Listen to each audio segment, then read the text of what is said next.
Muito boa tarde, muito boa noite. Um prazer estar com vocês mais uma vez, renovando nossos votos, nosso compromisso, nosso exercício tão importante para esse momento das nossas vidas.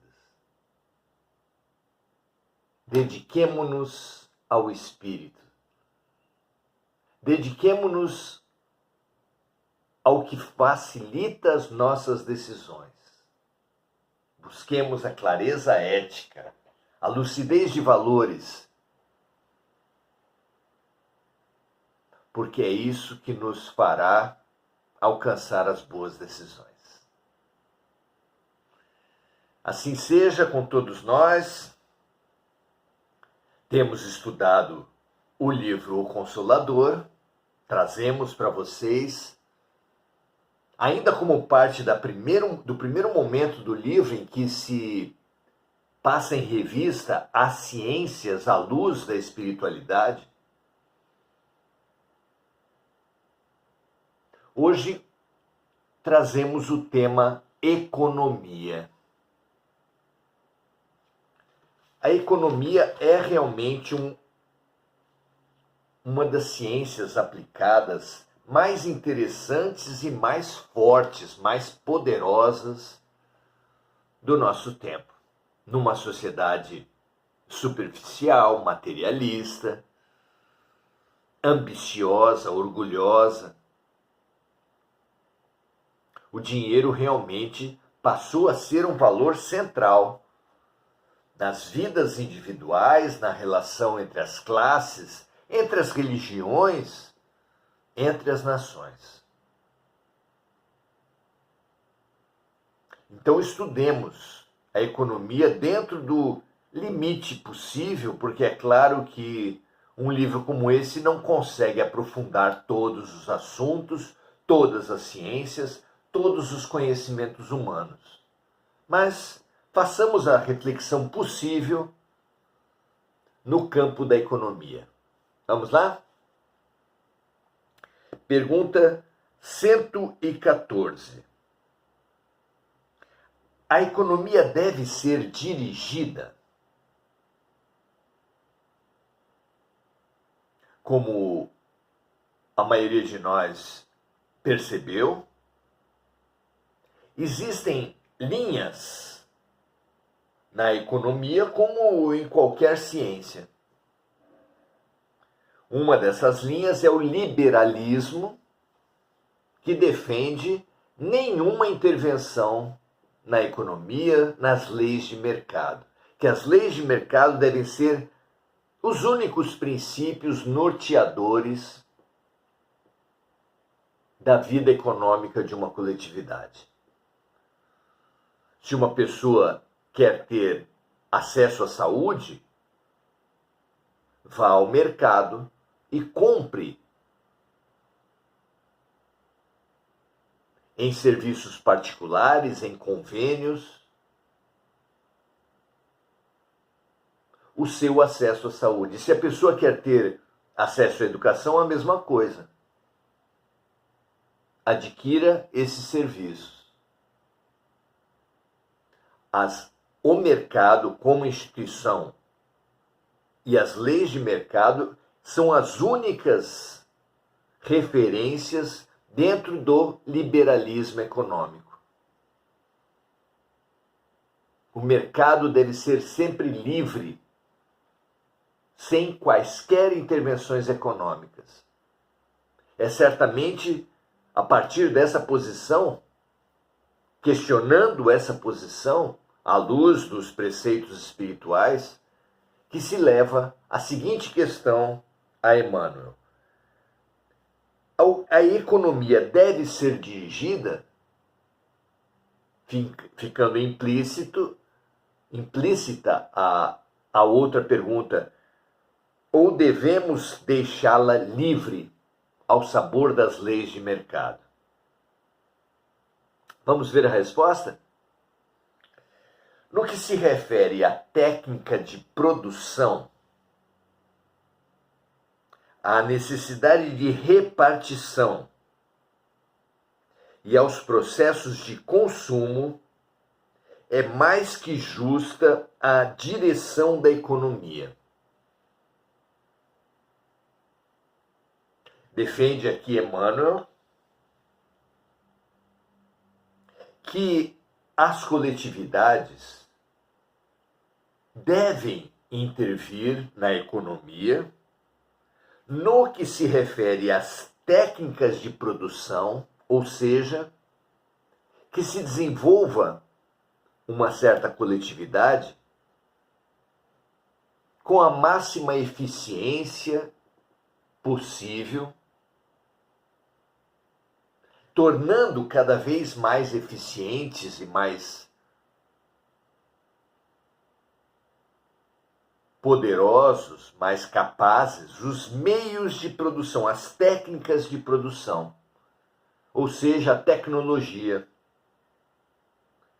Deve uma coletividade investir na tecnologia de produção para que o seu sistema produtivo seja cada vez mais valorizado e eficiente. Defende Emmanuel isso. Outro aspecto, além do aperfeiçoamento contínuo dos meios de produção, das técnicas de produção, defende Emmanuel que é justa a intervenção, a direção da economia no que toca à necessidade de repartição. Parece óbvio a qualquer estudioso, observador da economia, que deixada sem qualquer intervenção da coletividade, do Estado, do governo, corre-se o sério risco de deixar a economia e, portanto, toda a sociedade nas mãos do interesse econômico. Por exemplo, a questão dos trustes, a questão dos grupos econômicos.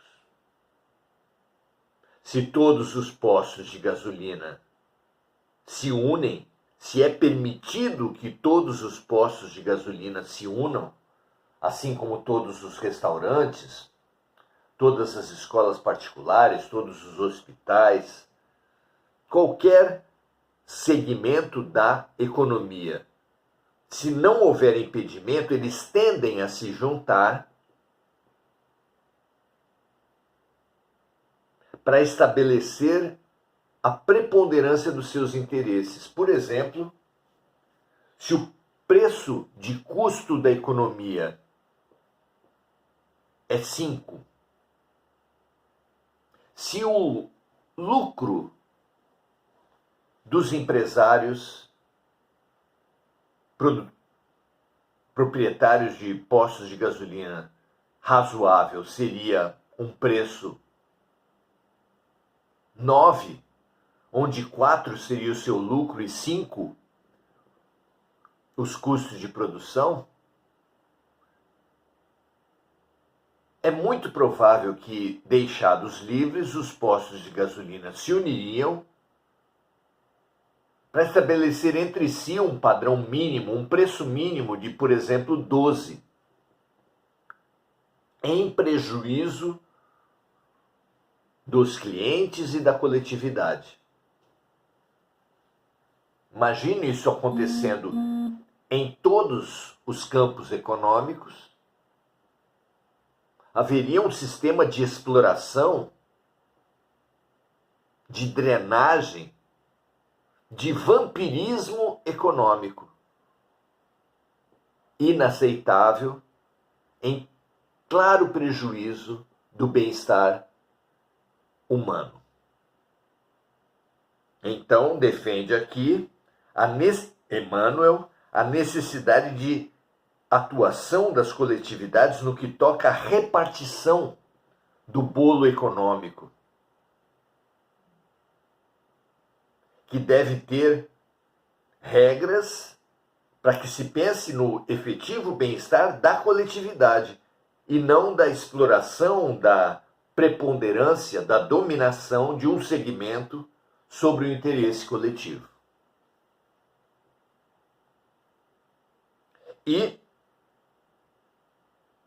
em terceiro lugar, mas não menos importante, ele não coloca numa hierarquia, 3 aspectos que Emmanuel vê como de justiça que a coletividade dirija a economia. O primeiro, as técnicas de produção. O segundo, a repartição do bolo econômico, que deve obedecer a critérios de justiça, equidade, bem-estar da coletividade. E, por fim, os processos de consumo. Claro que a publicidade deve ser regulada. Poder enorme. Claro que o que pode ser comercializado deve ser objeto de regulação. Imaginem armas, drogas, os próprios serviços de informação podendo atuar sem qualquer regulação. Haveria uma tendência de profundo prejuízo da coletividade, não é verdade? Assim como os produtores, os comerciantes, os industriais, como um todo,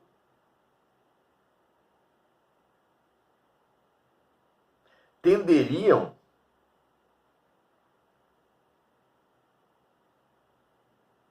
a explorar, como já dissemos,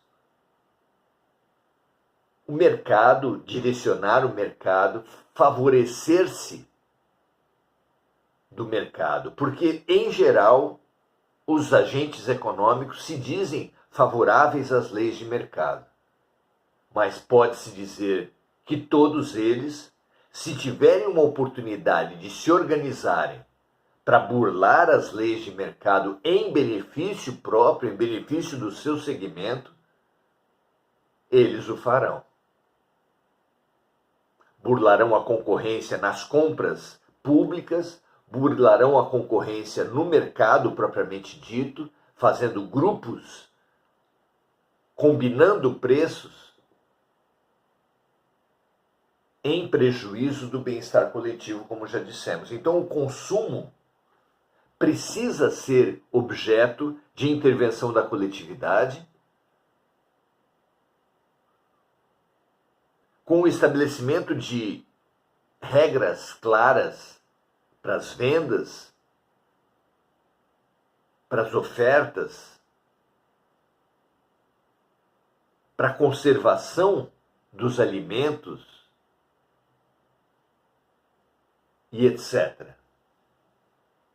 É importante ter, como temos no Brasil e no mundo todo, um Código de Defesa do Consumidor, que nada mais é do que a intervenção da coletividade sobre as práticas de consumo, sobre as leis de consumo, sobre a forma de consumo. Muito interessante a posição de Emmanuel, e vamos prosseguindo então nesse sentido. Então, no que se refere à técnica de produção, à necessidade de repartição do bolo econômico e aos processos de consumo, 3 aspectos, é mais que justa a direção da economia, aponta Emmanuel, e continua. Porém, nesse sentido, todo excesso político que prejudique a harmonia da lei das trocas, de que o progresso depende inteiramente, é um erro condenável, com graves consequências para toda a estrutura do organismo coletivo.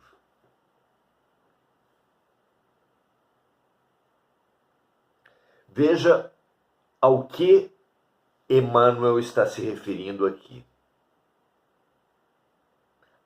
Nós falamos de uma linha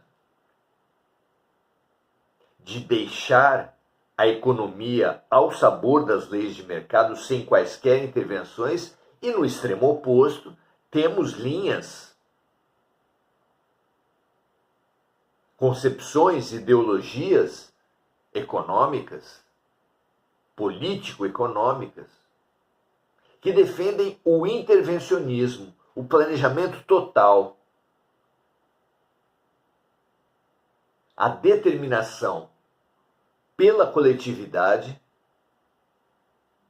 das práticas econômicas em abolição às leis de mercado. A quais das duas são preferíveis?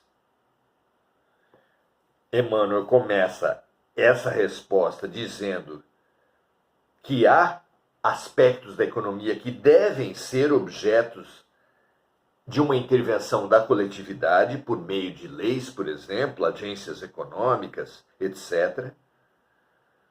Porém, todo excesso de direção, todo excesso de planejamento, todo excesso de intervenção na economia que prejudique a harmonia da lei das trocas, quanto maior a oferta e menor a procura, menor o preço. Quanto maior a procura e menor a oferta, maior o preço. Sabemos bem das leis das trocas.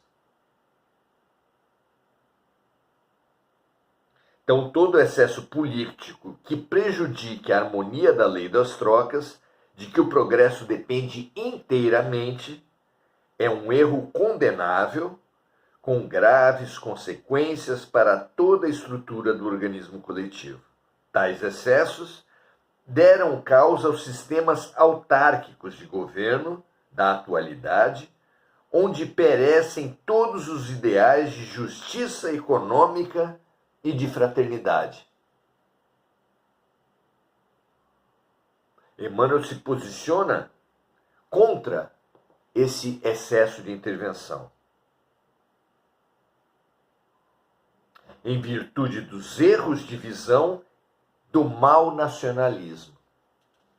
Continua: a vida depende de trocas incessantes, e toda restrição a esses elevados princípios de harmonia é uma passagem para a destruição revolucionária, onde se invertem todos os valores da vida. Então veja que visão interessante da economia. As diferenças, um país tem uma produção diferente do outro, dentro de um país uma região tem produção diferente do outro. E essas diferenças possibilitam, com as trocas, práticas de interdependência, práticas de cooperação, que são o exercício fundamental para alcançarmos a fraternidade universal, o amor. Suprimir o mercado, suprimir o comércio, suprimir a lei de oferta e procura, diz Emmanuel, seria um erro condenável. Uma inversão de valores. E termina Emmanuel dizendo o seguinte: que a economia seja dirigida, mas que as paixões políticas não penetrem os seus domínios de equilíbrio e reciprocidade, porquanto na sua influência nefasta, o bastar-se a si mesmo, todo país que buscasse a autossuficiência, a imposição do seu interesse sobre os outros, é a ideologia sinistra da ambição e do egoísmo. Então, orgulho, arrogância, ambição, egoísmo, no nível individual, no nível dos pequenos grupos sociais, como as profissões e as classes, mas também no grande âmbito das grandes corporações e das nações, diz Emmanuel, é a ideologia sinistra da ambição e do egoísmo, onde o fermento da guerra e da violência encontra o clima apropriado para suas manifestações de violência e de extermínio. Vejam se essa visão não se verifica na prática, assim no micro das relações individuais, como no macro das relações entre as nações, passando por inúmeras outras dimensões e subdimensões do tecido da vida social. Se essa arrogância, se essa busca da dominação, da exploração, se essa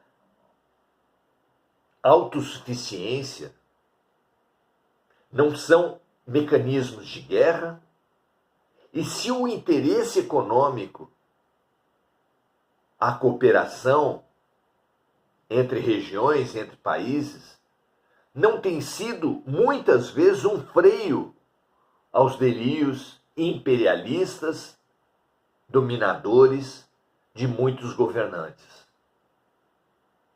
Ocorre, sim, que muitas vezes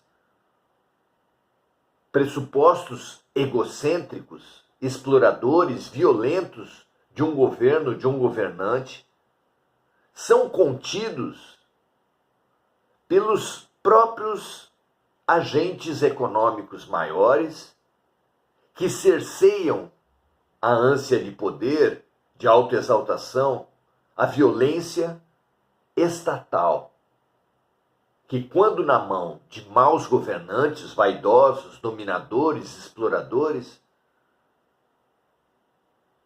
pode e gera prejuízos para toda a coletividade e até para outras coletividades de outros países. Vemos isso a todo momento, vemos isso agora no mundo que se vê às voltas com processos que podem sim redundar em guerras de extermínio a partir da subversão, do excesso de intervenção nos mecanismos de trocas, nos mecanismos de mercado, nos mecanismos de justiça social. Pense você nas suas observações e veja se Emmanuel não parece tão atual nas suas considerações. Muito bom saudar os amigos que estão aqui, já que esses estudos se mostram tão apropriados para o nosso momento, para as nossas posições. Saudar Marco Aurélio Trindade,